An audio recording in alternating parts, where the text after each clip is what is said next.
Hey guys, this is John here in Los Angeles with the Alpha Channel update for Friday, June 28th, 2024. I hope you're having an awesome summer, because I am. Yesterday was kind of rough. Today was rough, but I solved these things in a good way, and I kind of want to talk to you about it, but I want to tell you about it. But first, we're going to show off Conan 2028, Guess Who's Coming to Dinner, and it's Red Teeth. The title of the issue is called Red Teeth, but on the front it says, Guess Who's Coming to Dinner. This is written by Jerry Conway, and unlike the one we had yesterday, this is awesome. This is a great issue. Got Dwayne Turner on breakdowns and Rodney Ramos on finishes, which I think they mean pencils and inks. But there was probably some hands that needed to be penciled and some layouts that needed to be finished that maybe Rodney Ramos did. But this is a great Conan issue.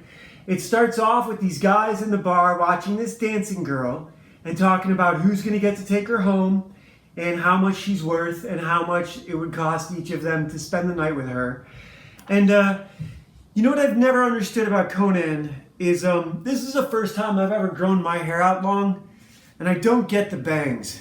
But, you know, it's a comic book and it makes his character recognizable from a distance. So, as far as that's concerned, the square cut mane has its place. And this is kind of awesome. So, while these guys are arguing, on the second page, Conan stands up and explains, "This is my girlfriend you're talking about. She's not going home with either of you." And he throws her over his shoulder. And as they walk through town, they have a little bit of an argument about how this is how she makes her money. OnlyFans is how she makes her living. And Conan can't support that on a soldier's salary, and is he mad? Maybe if he gets a promotion, maybe if he makes more money. Then at her place, they, you see it's her place, not his. Conan realizes that someone left a scented candle burning, scented lamp burning, and it certainly wasn't her. And he catches this guy hiding in the apartment. And this guy is not the same fellow from the beginning, although he could have been, you know. He's kind of like a synthesis of those first two. This is supposedly this girl's brother, Linda. Her name is Linda, but it's spelled funny. Because in, 7th grade, all the girls changed the spelling of their names. And her brother's name is Ramos? No, it's Rasu. Ramos is the inker. But so as this is getting explained to Conan, let me see where it happens. So here we get, did we get our first flashback? Not yet. This issue does have a flashback and the other obligatory Conan trope that solves so many of these issues. I just love it. You're never ever supposed to do this. There's never a martial arts school that will teach you how to do this Conan trope. But if you're 240 pounds, you can commit this martial arts travesty, sin, mortal sin. The ads have gotten, the ads are now for video game consoles and stuff, as opposed to weightlifting Charles Atlas bits. Does this one show? There's a bit that happens. I'm gonna have to back up a little bit here because there's something I don't want to miss, but I haven't seen it yet. So here we have another 2-page breakdown. With basically, so now a couple guys have come up into the girl's room. The girl's room is going to be invaded. Someone's coming up the stairs. They suspect it's the guy. Mustafa is the general of this town, and he's after this captain of the guard. The Mustafa fellow has been eliminating his rivals. And so here we get the first obligatory flashback. And so this guy, Rasu, is explaining about how Mustafa is killing off all his rivals. And here's a bit of a flashback while they wait for the soldiers to come up the stairs and attack them, hiding out in Linda's apartment, right? They're kind of taking their time with all these panels. Yeah, so they do have a fight. They do have a fight on these single-page ones with the little vampire men that I kind of skipped right past. I was showing it to you guys, but not really acknowledging it. So they turn off the lantern because they think soldiers are coming up the stairs, but it's really the attack of these little vampire people. They have dark skin and red eyes and teeth, and they fight them off. Rasu and Conan fight them off, and then Linda lights a lamp, And when she lights a lamp, they all flee, so their eyes aren't accustomed to the brightness, but they can't chase them out into the night because they would get overwhelmed and killed. So now Rasu explains what Mustafa's been doing. This is our long flashback about how Mustafa has been killing people, and obviously he is employing these little vampire demons to kill off his enemies. I do like some of the colors, the highlights, the blue highlights. I don't know if I like the color choice, but I like the stark contrast. I think I would have gone with different color setup. And now that you can test it out digitally, it's a lot better than back then. They only had one shot. They were doing it with markers, so if the highlights didn't work out, they didn't work out. Here we just have a couple pages that are awesome. Oh, and that's the panel that I was looking for. Look at Linda hugging Conan, but winking at Rasu. You see that right up here? So she's giving Conan a big hug, but winking at this dude Rasu. So you don't know if he is her brother or if that's a lie.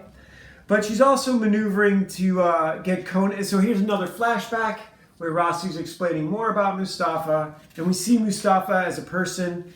We see how he betrays his other rivals. And he's trying to take over. He wants to become king. He wants to displace the king Tamil. And so here Conan and Rasu are invading Mustafa's palace. And they discover a passageway that leads to the vampire people who are living in catacombs underneath the castle. Kind of like this, whatever this ad is for. It looks like a catacomb ad. I suppose they should show that for more than... Oh, TSR, it's for Dungeons and Dragons. So yes, of course it is a catacombs ad. Here we have Conan and Rasu confronted by Mustafa in the catacombs. He knew they were coming. And he's going to now feed them to the little demons. Or he's going to feed Rasu to them, but Conan, he's offering a spot as a servant. He's going to allow Conan to be his assistant, to be his servant. Conan has other plans. So this guy's not going to engage them in a sword fight if he's got all these little minions who can just eat them. These little cannibal, these little cannibal vampire people. Cannibal Nosferatu. Conan is not having it and does the obligatory sword throw. I love this issue. This is an awesome issue. It's so much better than the last one. The last one was these cat people who had an amulet that if they lost the amulet, they wouldn't be able to become human. And it was just dumb. It was just dumb. This one is great. Here's the final page of art is awesome. This art down here on the letters page is awesome. This is an awesome Conan comic book. This is why I buy comic books. This is why I buy Conan comic books and not superhero comics. I did like the X-Men and Batman way back when, but Conan was really always it for me. And this was fantastic. And I cannot wait to read the next issue, which is a continuation, because even though they killed, the dude, Mustafa, they have not solved the problem of the little people who are living under the castle. So, Jerry Conway, great job, great job, great job. Jerry, you got a name in my comic, actually. I needed a name for one of the kids, and I don't know anyone named Jerry. So, between you and Jerry Only, or Jerry Kaifa of the Misfits, you guys got a character, for sure, in the skating comic. I love this issue. This was awesome. And this brings me to what I want to talk about for my stuff. Today, I had an interesting day today. We're going to get into that, too. First, we're going to do Wildwood Tarot with this amazing green man, Hearn, the horned god. Oh, that's Hearn, the horned god, and this is the hooded man. Sorry. Karen, or Destiny, or whatever you want to call the hooded, timekeeper. Although he has a lantern in this one and not an hourglass. Today's Wildwood Tarot card is the King of Stones, the wolf. Out in the winter, howling under a frozen tree. I love the way these cards are composed. They're just single images. So it's really a portfolio piece, a vanity piece, a flattery shot. But it's awesome. This could be the cover of any comic book. I don't care what's in it. It would even have to have a wolf in it. You could just have Conan in it, and this could be the cover of the comic book. If he sees a wolf at any point in the comic book, this could be the cover. The King of Stones, the wolf. And I love the back. I'm using this tree right now for my Yggdrasil universe, for the Odin story, which is part of this Modern Savage's skateboarding comic, which I'm doing really good on this, on compressing what I've got into the least amount of panels and pages. So that's why I haven't been showing a lot of art lately. Today, I want to talk about an opportunity that I had to put into practice the things that I have learned by reading and listening to this Lloyd C. Douglas book called The Robe, about the Roman tribune who executed Jesus Christ on the cross and his slave Demetrius, and how his slave is not really a slave, and how if you're an alpha, even being the slave, you can be the most dangerous man in the room. There's this parable about, I think it was in Game of Thrones. You have a merchant, a priest, and a mercenary in a boat trying to negotiate who's going to make it to shore. There is no reason in the world anyone should survive that except the mercenary. The mercenary, if he's smart, he is a priest and a merchant. He's everything. But those other men are not soldiers. And that's competency. If you don't have the skills, you don't have the skills. You can't pretend that you do. So if you do have the skills, though, you can do anything. If you've taken the time to develop yourself, you can do anything. Today, I got into a bit of trouble. I had to ask for help because of a circumstance that I overextended myself and got myself into trouble financially. And I had to ask for help. Not a lot of help, and only for a couple days. But I had to, humble myself and say I need help. I usually don't ask for help. I'm a pretty resourceful guy. This isn't the kind of thing. I don't get into trouble like this often. But I had to ask for help, and then I got the help immediately, and I was content to wait. I can tough it out for a little while, but not as long as they needed me to. But then they helped me immediately, and I stumbled into a circumstance. So I watched Chad Caruso. You guys have been watching this channel. I love skating. I got into skating during COVID. It's only been 2 years that I've been skating. So it was the end of COVID. I wasn't able to, because of the culture war, I had to quit going to the martial arts school that I loved, and it had been a long time since I had anything. And skating is its own kind of martial art, and I love doing it, and I love going around. Skating has humbled me in a lot of ways. When I used to do martial arts, I was a little bit condescending to skating. I didn't get it. It felt incredibly dangerous and filthy, and you're always hurt, and a lot of those guys are doing drugs. And they all want to fight everybody. And I know a lot of that comes from getting concussions, from hitting the ground with your head, and it messes you up. I know I've had concussions. I'm a pretty angry guy to begin with. I don't dream. I have nightmares. So I didn't know, and skating always felt like giving up. I'm just going to be upfront with you. Skating felt like giving up, especially if I liked it. And I do. I love it so much. It's a minor thrill, but the danger. Like, you can ride a bicycle, and go just as fast as you can on a skateboard. But it doesn't require the physical ability. It doesn't require the attention to detail. It doesn't require the presence of mind. It doesn't require the balance. This is a martial art. Riding this board with a couple of trucks and wheels and bearings is a martial art. It requires full concentration, and when you go down, it hurts. You get hurt. I got into it because I like surfing, because surfing is safe. I know how to swim. I was a Marine Corps water combat survival instructor for quite a while when I was in the Marines. And I can do all day long. You can't drown me. I can do shallow water wrestling and win every time, because I can go underwater forever. I don't mind at all. So I wanted to learn skimboarding because that felt easy and safe. You're just falling down on sand. But skimboarding is so much harder, and I knew I had to learn skating first. And as soon as I started to learn skating, I immediately fell in love with it. I don't want to do skimboarding. I don't care. I love this so much. I am getting somewhere with this.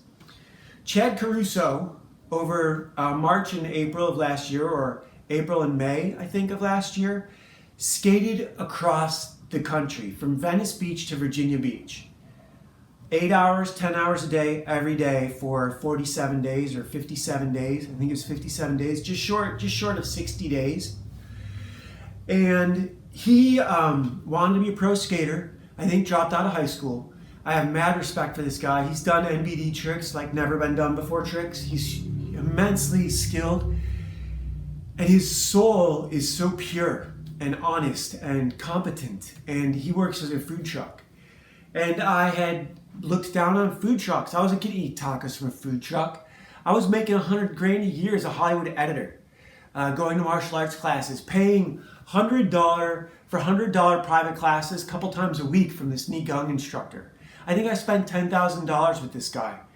But that guy taught me the stances, not the Kung Fu school that I loved. That guy taught me the stances that I ultimately use on this skateboard.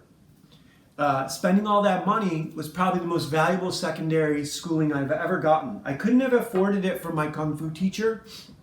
It would have been about the same, but he didn't offer the same curriculum. He didn't offer a Gung study, which is really what I needed. And if I hadn't left that school, I was about to get really heavy into Tai Chi, which I had been doing, but not really focused on. But now I skate. So what does that have to do with all this? Chad Caruso works in a food truck, and that guy should be a millionaire.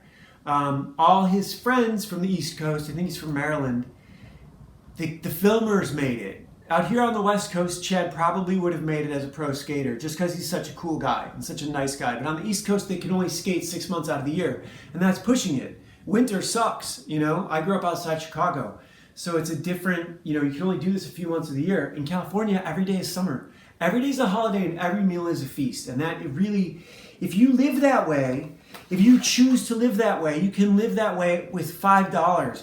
When I go to the taco trucks, every meal is a goddamn feast. It's so good. The food is so good. It's so much better than the garbage you can buy fast food, the shit you buy in the supermarkets where they're literally trying to poison you. Whole Foods selling people celery water for $10 a cup in Santa Monica. Fucking assholes, right? You guys gotta read this book, The Road by Lloyd C. Douglas. I am getting to my point for today. So someone help me out. They gave me some cash they didn't have to. And someone helped me out last night. Last night, I had to push 57 pennies across the thing to get gas to make sure my car didn't run out. And the girl gave me a full dollar's worth. So, mad love to her for doing that. She didn't have to help me. But, that gave me peace of mind. And then today I was able to find out that the check that I needed to clear was on hold until July 4th. And I was super nice to the bank lady and she was able to get me in advance. And they never do that. They don't do that for anyone. That's unreal. And they even covered my overdraft and still gave me the advance that I asked for. So they helped me out twice. So I went, withdrew the cash, stopped at a taco truck, gave the girl $20 for 4 tacos, which should have been like $10, and she only had 4 singles, right? She's no change.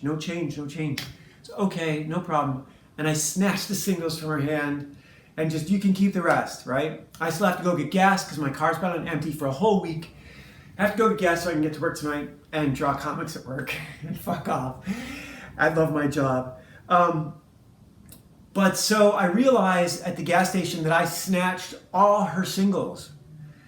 So I go inside, pay for the gas. Do you guys, can you give me 20 singles for the, taco truck? I took her last singles. No, we don't have it. Okay. Get the gas, go to the supermarket, get some orange juice, Mountain Dew. Orange juice and Mountain Dew is the Redneck's champagne. I am so in love with this concoction. I'm convincing myself that it's healthy and energy drink at the same time, but it's really just sugar. And orange juice and water is better for me, but whatever. This is, when I get more money, I'll drink better. I'll drink just like raw coconut water, which is like $5 a bottle, and that stuff's really, really, really good for you. That feels like going surfing. Going surfing, you feel so good because the ocean water just soaks into you.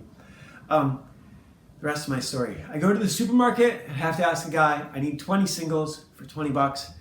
Take them back to the taco truck girl because I know she can't leave. And it's Friday. So in a couple hours, all the construction guys are going to be at her thing wanting to pay with cash. And she's only going to be able to help the guys who have cards. I have time. I don't have to be at work for a while. I work nights. So it's the least I can do for taking the rest of her cash. So I was able to do that. I'm not telling you that to brag. I'm telling you that because I wasn't always such a nice guy. And I'm not a nice guy. I'm really not. I just, it's a chance to give back. So I have 2 copies of this coming in the mail. And that'll be so 3, right? Anyone watching this, I'm not going to pay for your Audible audiobook version, but I will mail you a real copy of the robe if you tell me you want one. I'm going to have 3. And I'll probably just buy it on eBay and send it to you because they're like $5. So leave a comment and say you want to read the robe and I'll send you a copy for free. You can just send it to my email address, jcarrick816@gmail.com. Send me a note. Or go to alphachannel.games and sign up for our upcoming video game Race War. Anyone who signs up for our mailing list today and includes your address, I will send you a free copy of the robe. The first 3 people who do it. And one of you will get this autographed version. I don't know who it's going to be, but the first 3 people who give me their address and say, I want a copy of the robe, I'll send you an autographed copy. This is out on our website under our comics tab. It's just called AFNB, I think number 6 or something like that. It's just a link, so there's not even a picture for it. But here's some of the insides. Ashley has to rescue all these kids before they get Pizzagated. And she's pretty famous, so they know who she is. Yeah, check it out. I've also got a bunch of audiobooks here on YouTube. 26 hours of audiobooks. You've never heard anything like it. Legacy of a Mad Scientist and The Legend of Ashley Fox. They're going to be awesome video games. And so yeah, I hope you guys are having an awesome Friday. I hope you're having an awesome weekend. And go learn to skate. All right, see you guys. Bye.